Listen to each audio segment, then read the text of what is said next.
Okay. So we show up on this call. This is a work in progress, everybody. You can help me make this more precise and more beautiful. Okay. Both artistically, design wise, and also in the content and in any other ways. Uh, so we're mapping some layers of reality here. And just to put some labels on it, we put fight or flight up here as potentially the most dysregulated, turbulent ground that we can be coming from.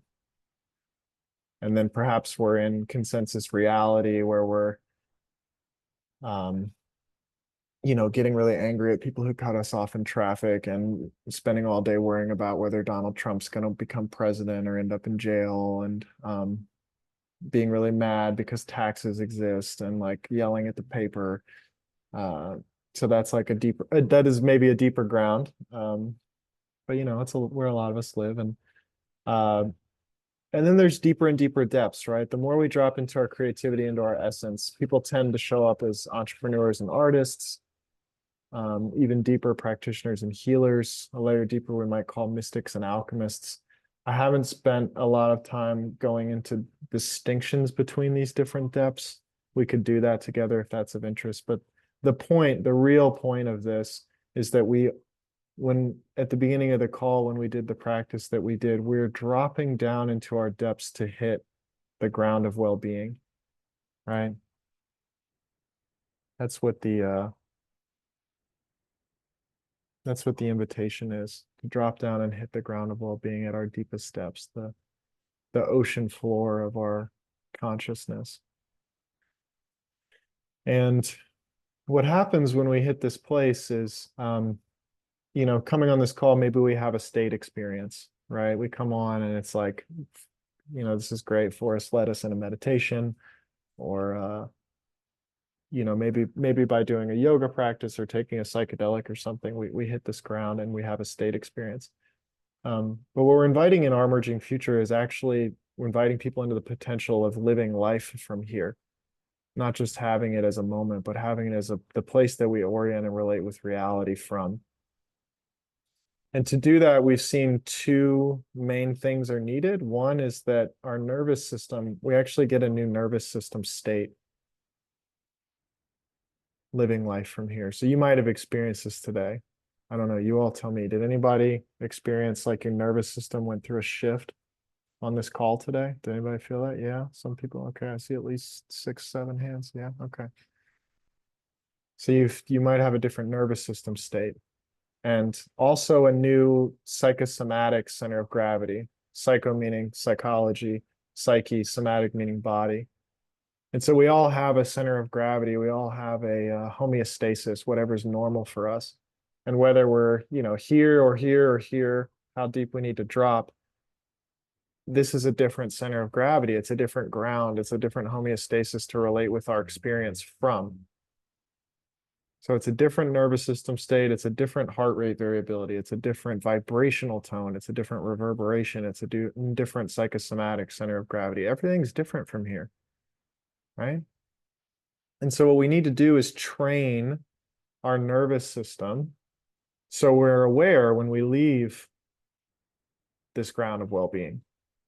Like I'm living from here. This is initially it's a state experience, right? And then the more consistently and persistently we access it, the more it takes over our life. So initially it might be a state experience, and then we go back to wherever we were. And the more we drop down and access it and breathe and nurture with our breathing and our awareness, all of a sudden we live life from here. So we start living 10% of the time, 20% of the time, 50% of the time. And what we're looking for in our emerging future ultimately is people being here 85% of the time or more. That's what we are aiming for. And so what we start to do when you get into these realms of living, at least 85% of your life from the ground of well-being is you can notice in your nervous system as soon as you leave it.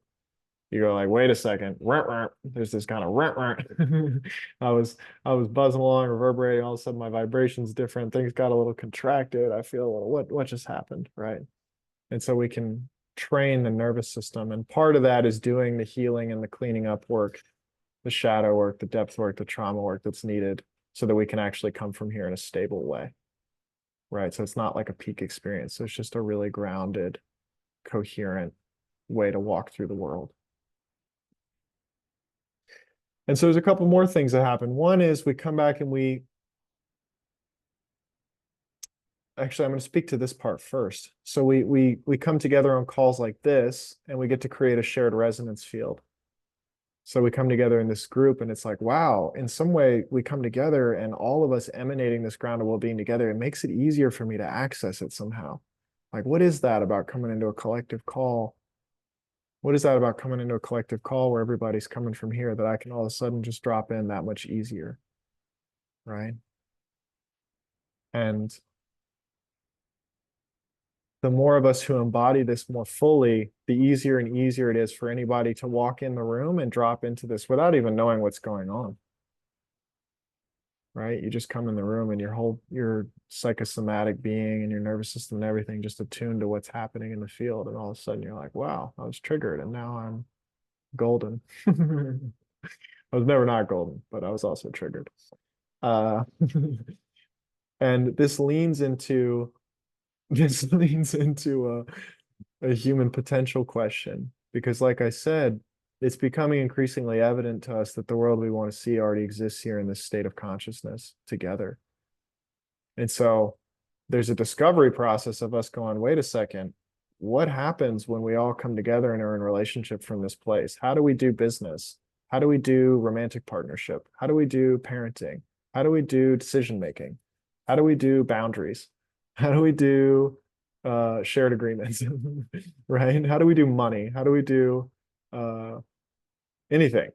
And it's a whole new operating system. It's a whole new operating system, which is terribly exciting for me, at least. Um, and the more of us who embody this more fully, the more we can invite other people into this and grow this on planet Earth, right? And part of that is not all of us, like we were coming together to have these calls to be around others and lean into what's possible. The other part is going back and re-engaging these fields that maybe we lived in before. But how do you interact with somebody who cuts you off in traffic? Or how do you interact with someone who's dysregulated in fight or flight when you're relating from the ground of well-being? Because it sure can be easy to go, hey, that person's not coming from the ground of well-being. They're triggered and they're a problem. And it's like, well, is that how we interface with people? Maybe that's one way. Is that the most skilled way? Is that the most compassionate way? We can be in relationship about that. So this our emerging future is a home not only to lean into what's possible for all of us individually and collectively in terms of human potential, but it's also a place where we can come together and share how are we learning to be in relationship with all the different fields of consciousness that we interface with walking through the world,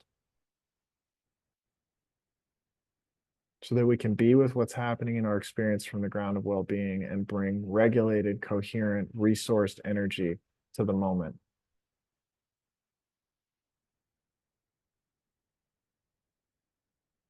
All right, that was my graphic. How's that for you all to see? What happens for you seeing this?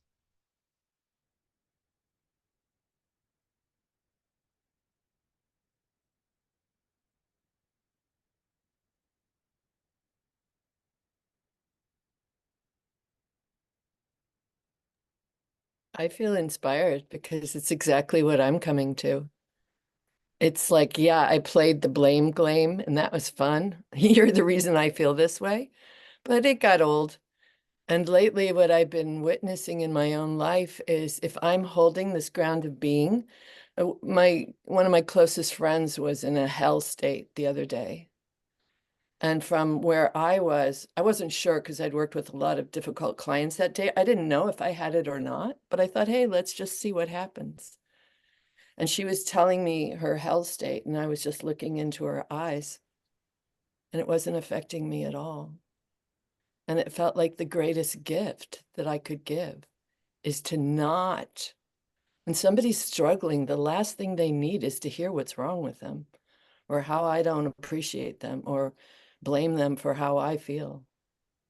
And believe me, right now there's a situation where I want to do that. And I'm watching my nervous system want to say, your mistake is causing me blah, blah. And I'm having to really take dominion of myself, not to do that, not to project that out. And I literally just saw this call like what 20 minutes ago, and here I am, and hearing what you're talking about is activating more strength in my heart. Like just looking at you, Heather, for whatever reason, I don't know if we ever met before, but I just looked at your face and I felt like I was getting some strength. There was something in your face that was giving me something. I don't know what. I don't know if I ever saw you before, but I already received something from you. And I thought, my God, this is how we do it. If I can go out, I'm going to start crying.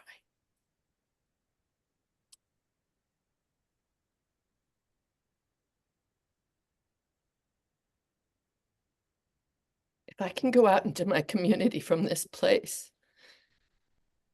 if I can interact with my daughter who's about to have a child and bring the next generation into this world, if I can respond to that child from this place, who knows what's possible?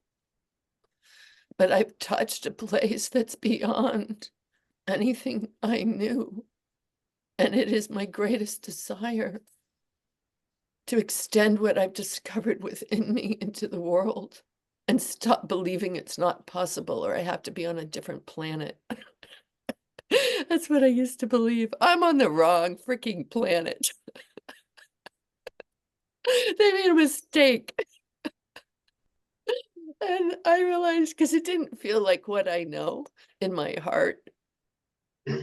But then I realized this is exactly, I mean, believe me, this is not convenient for my day that I'm here. And I won't be able to stay so long. But I was kind of in a funky mood, wanting to, honestly, really trying to restrain myself from, these people came and did some work on my property and totally messed up, really messed up. And you know, it's money. Um, and it's a young man, and I can feel how I want to, you know, respond to him and not react.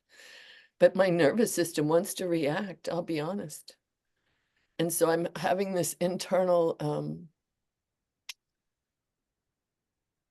like then I wanted to blame myself that I wanted to react. Not really, but there's part of me that's like, can't you be more whatever? So I'm playing with exactly what you're saying. It's like, how can I reset my nervous system? Because it's activated. And that's not any my fault. And I'm not going to blame myself. My nervous system is activated, but I really want to expand it so it reacts less often, because when I can come from this loving place, it's so beautiful. And it feels like that's why I'm here. That's why I'm here. Why else? When I'm in that state and respond from that place, I I don't know if the state I feel is from somewhere else or from the future. I think it's both. Like I was somewhere else, and I've also seen the future, and it's beautiful, and I'm here to help bring it in sooner. And sometimes it feels monumental, and sometimes I blame myself that I'm not doing better with it, that this nervous system can still get, you know, reactive and want to be unkind, but less and less and less. So I already had, you know, it's early in the morning here in California, friends, and it's going to be a really hot day. And no matter what happens, I've been lifted by this experience, and just the ability. I have the story that some or many of you might resonate with what I'm saying, because sometimes I talk and nobody listens, and that's painful for me. Or they don't understand me, or they don't believe me, and that's painful for me. So to have the experience of seemingly, I'm not assuming, I'm trained not to assume anything. I'm not assuming, but I have this sense that some of you hear and receive me. So thank you.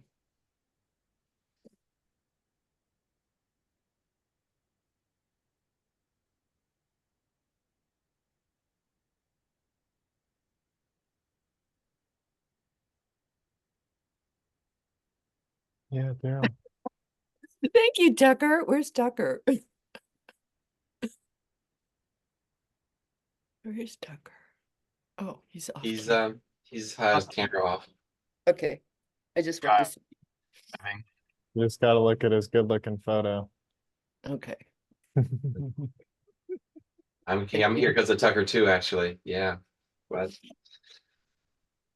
so this reminds me of this article I just read about life dysmorphia, which is kind of this constant yearning we have as long as we're alive to just want something more or something else. And then he brings up this question like, well, but how do we get to enough? Yeah, it's in the heart.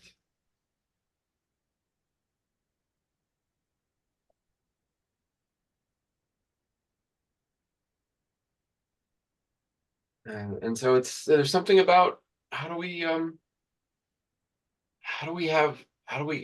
what is this grounded well-being and knowing not to get distracted by this culture of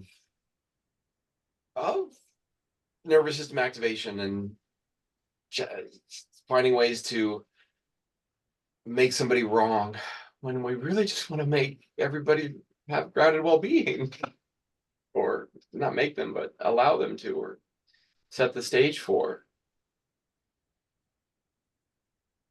um yeah, I love your Miro chart for us. It's showing some pathways to like how do we create this new operating system that changes changes the culture to let us live and let live. That's what is the old way of saying it. Other ways of saying it.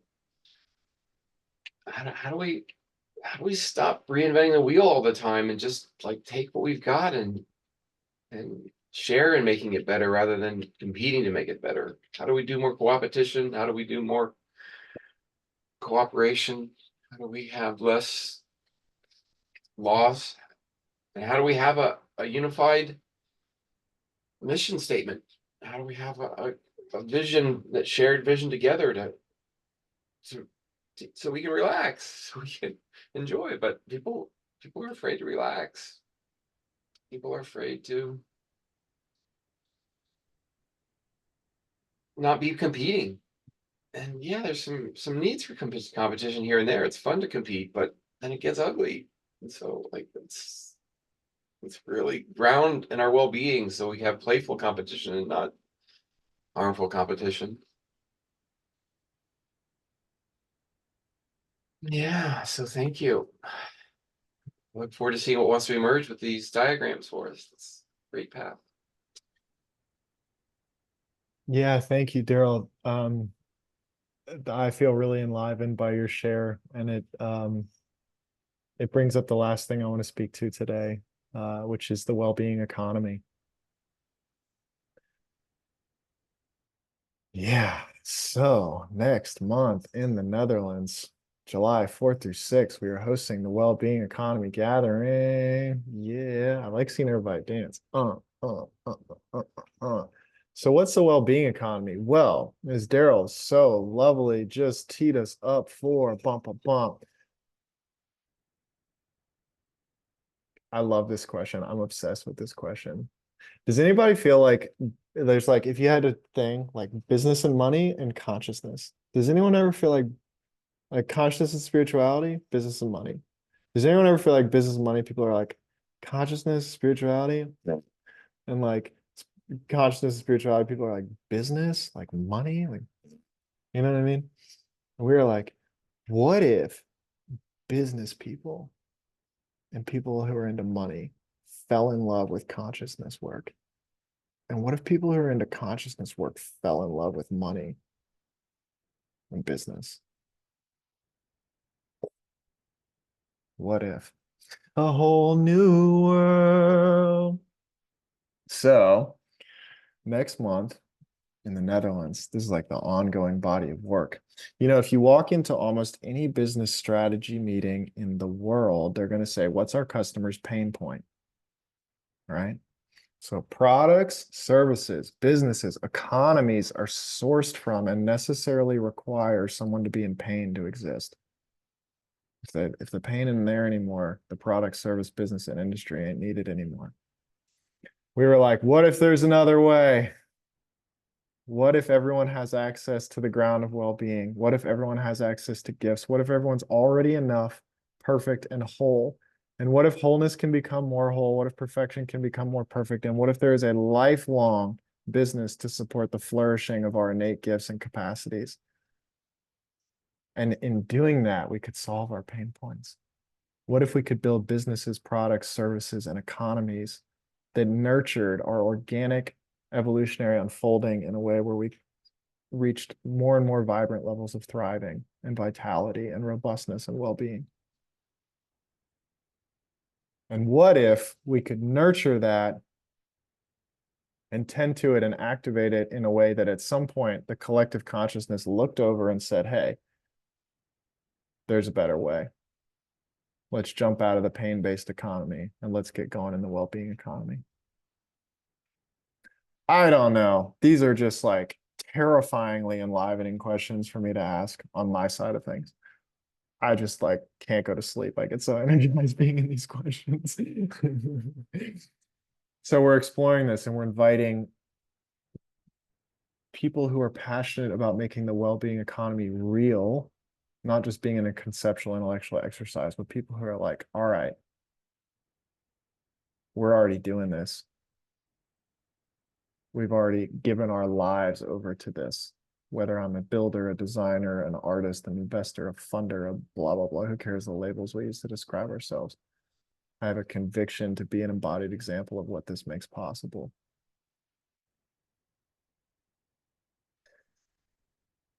And this invites us to, again, as Daryl was speaking to so beautifully, reimagine some of the core pillars of how we do things around here on planet Earth.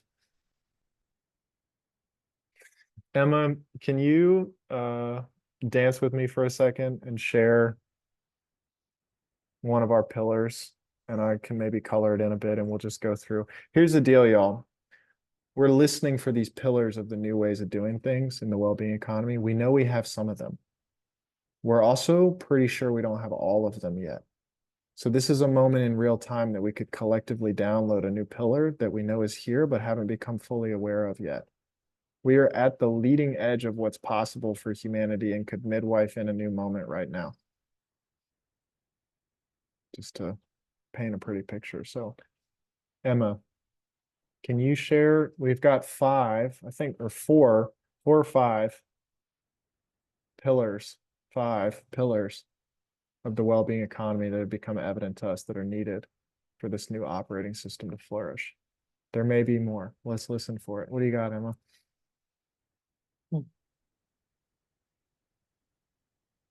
So the first one is a creative vision for humanity. So what Forrest was just speaking to, that shifting from problem-oriented to possibility-oriented vision for humanity. Yeah, In our emerging future, yeah, go in our for it, go emerging for it. future, we call it our emerging probabilities. So we've hosted series on this as well. Yeah, so if you go to the Our Emerging Future website, you can click on Emerging Probabilities and see our possibility creative-oriented vision for what's possible for humanity. So on a basic level, instead of saying we want to get rid of hunger and get rid of poverty and get rid of all the things that we don't want, we just said, let's meet basic survival needs for every human being. And that's where we started. Now, here's what I want to invite everybody to notice right here, right now, in this moment, right now, we can meet basic survival needs for every human being on planet Earth right now. We are not lacking resources or technology or nothing. It's just that systems do what they're designed to do. And the systems we've built on planet Earth right now are designed towards different ends than that. So if we change the North Star of what our systems exist for, and we include basic survival needs being met for every human being, that's possible right this second. And there is no aspect of the human experience that remains unchanged if we do this. So in Our Emerging Future, we have dared to dream what might happen what might happen if basic survival needs are met for every human being. And it opens up doors of wonder. It opens up realms of wonder and awe at what we could live in together. So, in collective mind, in the mind of humanity, a North Star of this is where we want to go. Creative, possibility oriented, this is the vision we want to live into. Pillar 2, Emma, what you got?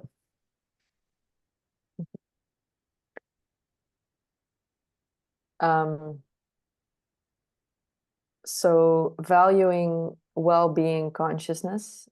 So a marketplace that values what we want to see in the world. So nature, compassion, life. So right now we have a price tag on a dead tree, but not on a living tree. So what if we shift our systems and actually start valuing the things we want to see flourishing in the world? So if anybody, we've partnered with Love Too. Anybody here ever heard of Sarah McCrum, who's doing the Wellbeing Economy Gathering with me in the Netherlands next month? She started an organization called Love Too, and they have created a new meta model for valuing the benefits that regenerative farms create on the planet. Value that's being created but not captured in any financial market. And are issuing a stock option on a publicly traded stock exchange to raise almost $2 billion for regenerative farms in Australia. This is by reimagining value. Like Emma said, a dead tree has a price tag in our current economy. A living tree doesn't. Now we're applying this to well-being. In the healthcare marketplace, people have a dollar sign over their head when you're sick. We're like, hey, what if you had a dollar sign over your head for embodying well-being? What if we lived in a world where you got paid to embody vitality and well-being and resourcefulness and generativity and aliveness and passion? Oh, what a world. Reimagining value. Reimagining value.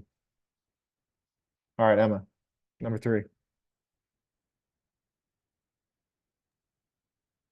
Just want to name that the order for me is not clear in this Yeah, yet. me neither. We're working with It's it. just so let's see, let's source which one is number 3 right now. Currency. So money, basically. So what if we shift and let money be backed by sacred principles and congruent with trust, connected to real resources? I like the way you say it. Yeah, if anybody knows the history of money, if anybody studied money, you know, whatever in the world we are doing right now, I don't even know what in the world is fiat currency. Like, it's a promise that's backed on the biggest debt that's ever existed on the history of humanity. Like, oh, what? New currency, money that's backed, sound money, sacred principles. Emma said it all. I don't need to color that in. What's number 4, Emma?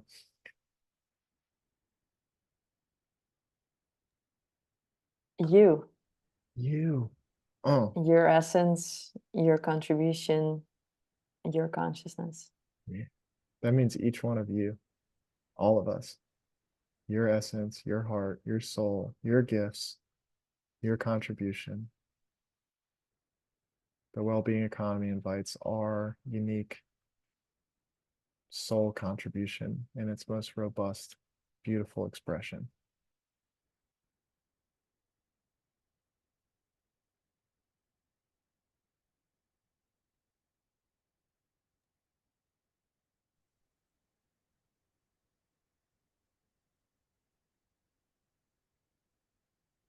What you got, Emma?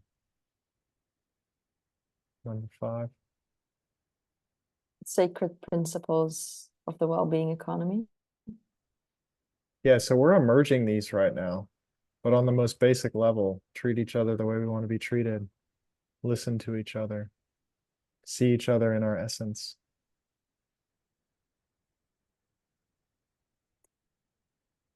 But we're in this question, what are the sacred principles of the well-being economy? The golden rules. And we got one more, yeah, Emma? Well, not a pillar, but more something that we named as like a base. And I think you named it already, which is like that this is like the new human operating system So it's the protocol for relating from the ground of well-being, which feels like as if this is surrounding the pillars, or maybe the pillars are holding it up, the new operating system for humanity. Yeah, so we call it a protocol because if anybody knows the history of the internet, the HTTP protocol that you put at the beginning of any website allows the internet to function in a way where computers can talk to each other. And in the ground of well-being, it's like, wait a second, this is a whole new operating system. How do we relate with each other from this place? And how do we relate with other fields? We spoke about it in the graphic. And so there's codifying the interpersonal field, the interpersonal relationship dynamics that happen when we're oriented from the ground of well-being. And this is the backbone of exchange, right? Economy means home, and we are in relationship with each other in exchange. So what are the sacred principles and what are the interpersonal dynamics which support robustness and thriving and generativity and flow and inspiration and healing in connection and in exchange? These are the non-symbolic currencies that permeate through exchange in the well-being economy.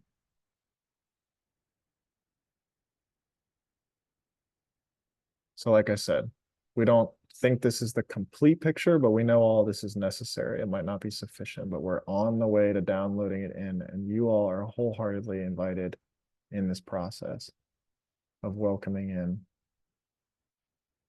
this new way of being and relating and creating. So my apologies. I know we're 3 minutes over time. I really wanted to share this all with you.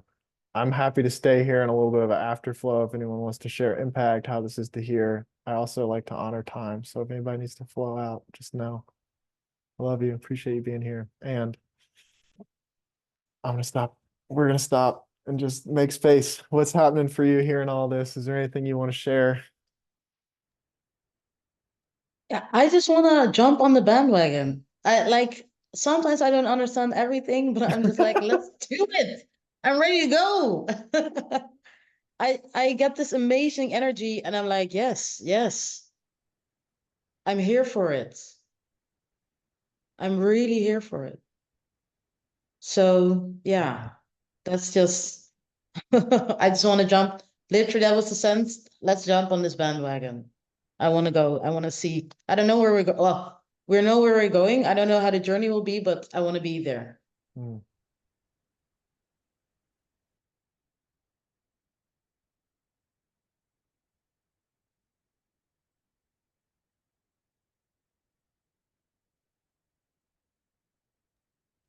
I would like to give voice to a thought that's coming up a few times, and maybe it's unnecessary, but anyway, I'll share because it's popping up again and again. That there is something very important, I think, about ownership and projections, taking ownership of projections in this whole new. I think that's part of the shift. That's very, very essential to like most people who are new to this. Like yeah, making the step to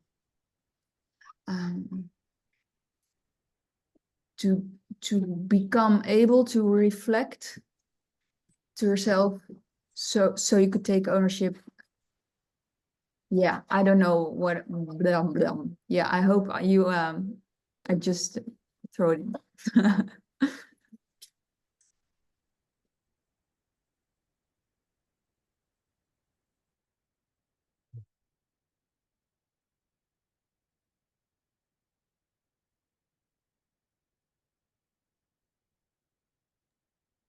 Iris, I want to name that this is one of my pet peeves. This is where I want to blame people when they're not taking ownership of their projections. And then I want to go, come on, get off my back and take care of your business.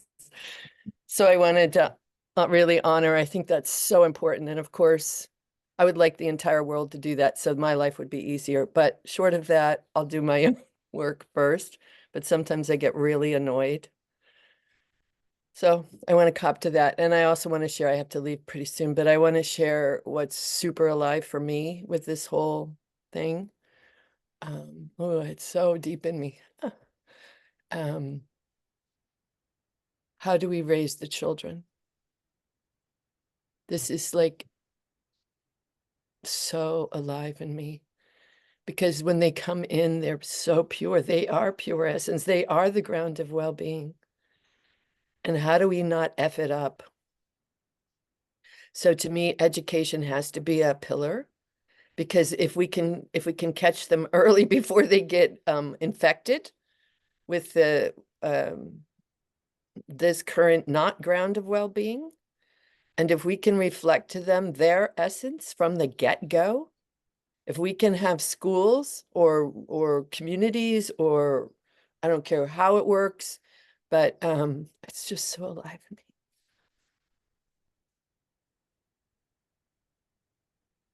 Where we reflect to the person their beauty and what's amazing about them from the moment they are born.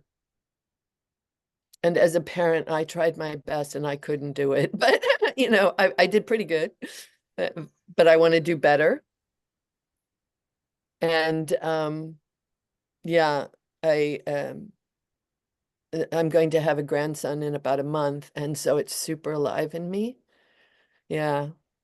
And I feel like inadequate for it because I know I still have shadow, and that's where I get hard on myself, and I want to be the ideal self and, be better than I am. I wanted the same as a mother.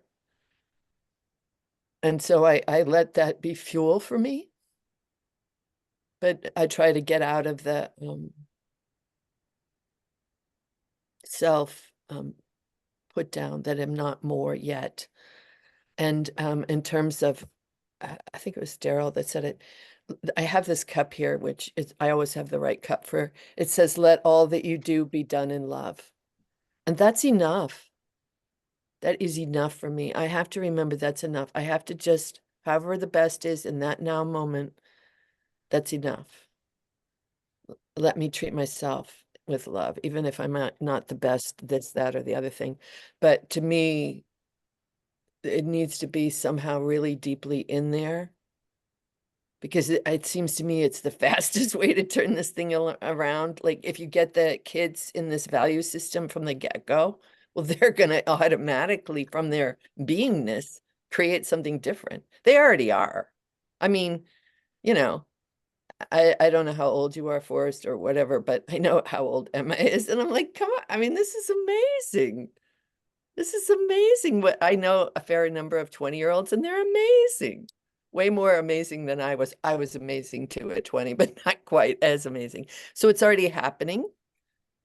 It's already happening. But imagine this child has, that's coming in. His name is Jesse Mateus. He's going to be here, and he's like a blank. He's not a blank slate. He's a being of joy and love. And how can we not cover up the essence?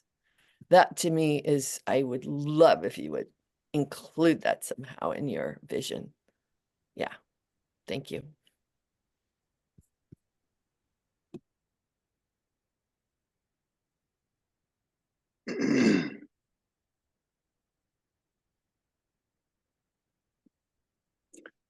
Thank you, Savannah, for saying that. I wrote down 2 words and had no idea what to say, but it was education and children. So that when you said that, I was like, that's it. Yeah. Yeah. There's so much about the systems and all of this. It's like, yes, but one generation. Yeah. Let's imprint that on them instead of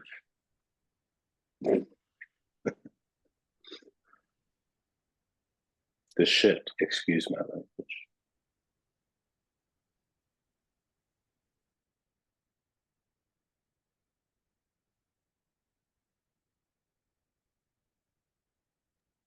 So to put all of that together, maybe some pillar is about education for children, about taking ownership.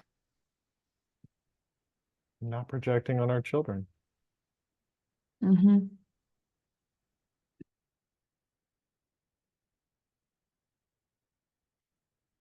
if I'm being honest, I want you to grow up and go to Harvard and become a doctor. But I know you're inherently enough and have gifts to share with the world. So you do you, babe.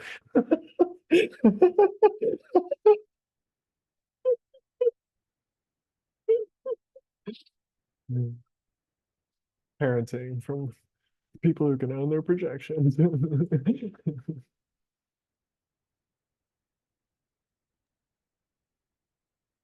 I I noticed for me as I hear Savannah and Iris and Alton, in my experience, there is something about embrace the uniqueness and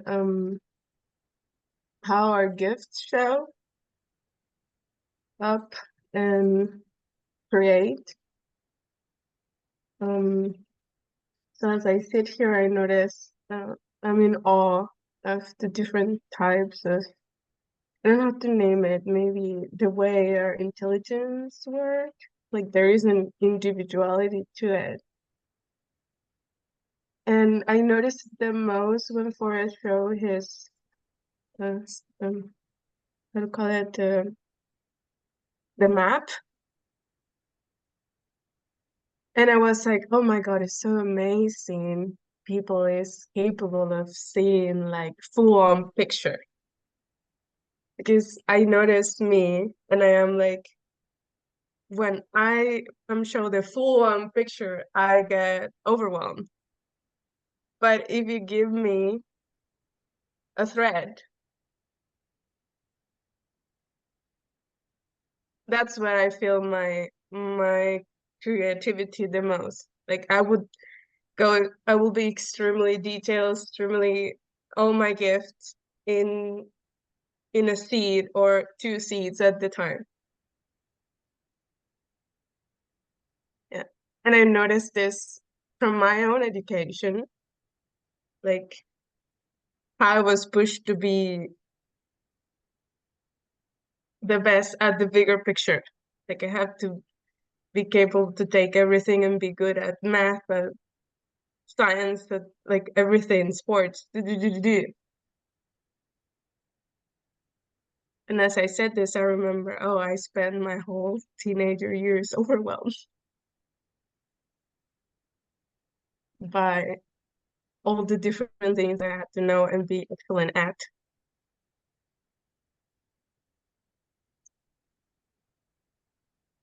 So there is something about the uniqueness of our gifts being valued and seen and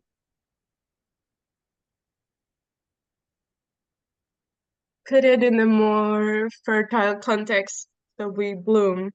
We all bloom.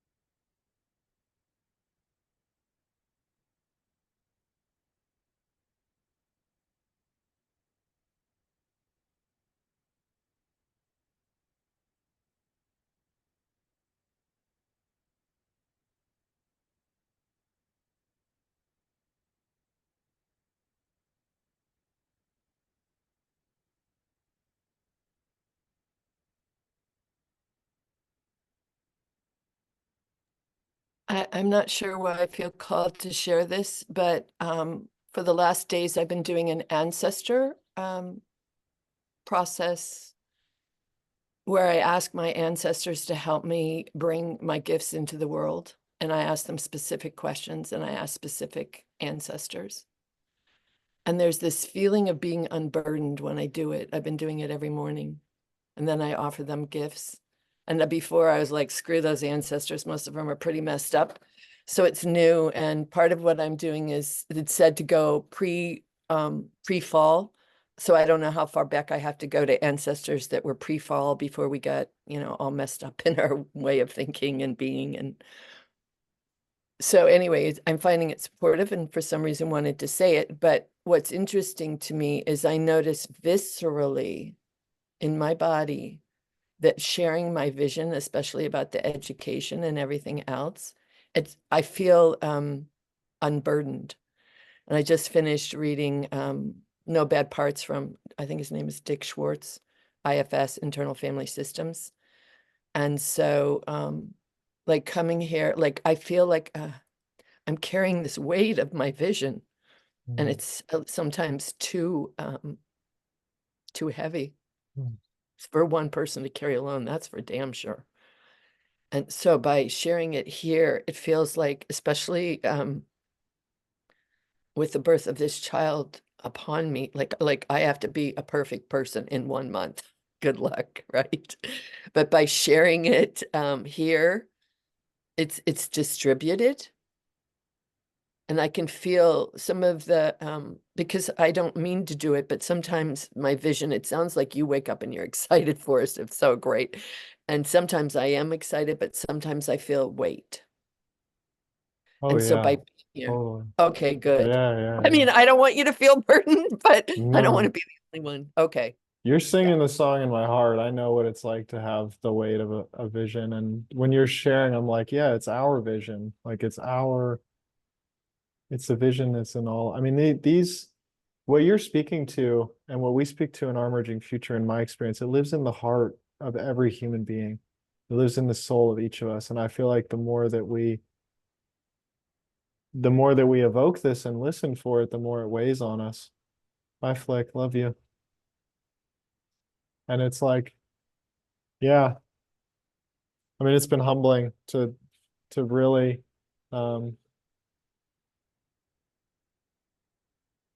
just to admit it can't do it alone. Anyway, I don't mean to hijack what you're saying. I just want you to know I feel you deeply and I resonate with you.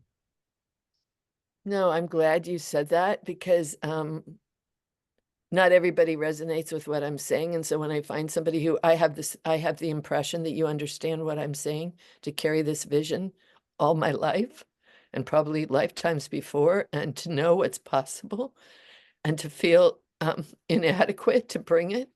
And I'm not putting myself down. I have done so much work and I know I'm a fabulous freaking human being, but still it's so vast.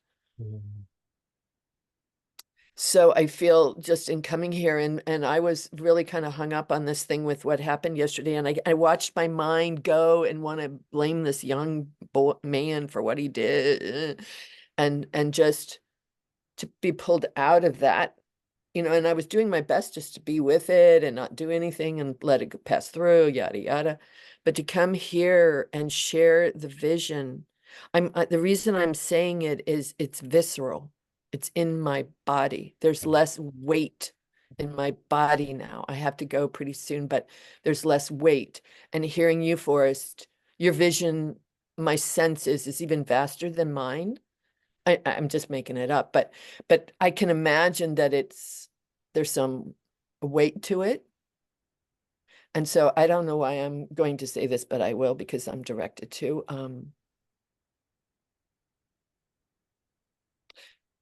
I don't know when we met, maybe 2 months ago, but there are so many of us that are holding it. So what I tend to get caught up in is thinking, I have to hold this vision. Oh, come on. There's so many people that I've never met Yeah. who are holding this vision, and maybe I never met them, but I'm saying this to unburden my heart from the weight that I sometimes take on of wanting to be more than I am, to embody this vision more efficiently. And so I thank each of you because I feel the distribution in the field now in a way that's not always as available to me. And it's very visceral. And anybody who knows me knows that I almost always sit outside, weather permitting, because I distribute it. Yeah. And I know I'm yapping, but what can I say? These deer are surrounding my house, and now this one deer seemingly wants to live under my chair. Like every time I come out, he's under my chair. I mean, under the deck. I'm on a deck and there's the deers under the chair. And I find that amazing. Deers are innocent. And then just one more thing, hardly anybody, they find it difficult to believe, but the other day I had a tarantula as I was going to bed on my heart. I was turning off the light, I see a tarantula. I'm like, oh my God. The message of the tarantula, because I looked it up, what's the symbolism? It's fear of being touched. And what the message is that I need to do the deepest, deepest shadow work to have people who are projecting all their crap on me and to be able to withstand their ignorance and unconsciousness. So that, and it said, if you do this, we will bring you so much magic, but you have to face these deepest shadows, or what Dick Schwartz would call exiles. And then 2 days later, I had to face an incredibly dark exile without defending myself, because that's the work that the tarantula told me to do. And I can feel how it's expanding my capacity to hold. Hold is the wrong word. I don't like that word. To embrace not just the light, but the darkness. It has to include the darkness, right? We can't, from my point of view, shame or blame anyone for their darkness or our own. So, yeah, I wanted to say that before I have to go, that there's that I love that your system includes, to reset the nervous system to this well-being, the darkest shadows have to be embraced. At least that's my experience. So I love that you've got that in there, because then I can feel, the more I do that, the more I can start to come up into this more spacious presence. So I'm going to probably go off camera in a couple of minutes, but thank you so much that I saw this in time and that I was here, and for each of you and your beautiful hearts and what you're contributing. As you were saying, what is it? I can't read your name. Jorlise? Yeah, that each of us has a gift. And I love that you brought that forward. Can we each see each other in their gift, even when they're acting like less than skillful? So Thank you, Savannah. Yeah, thank you. Oh, and you pronounced my name right. Wow. Okay, I'll Thanks. probably be listening for a while before I leave, but I got to go off camera pretty soon. Thank you, Forrest. Thank you, Emma. Thank you, everybody.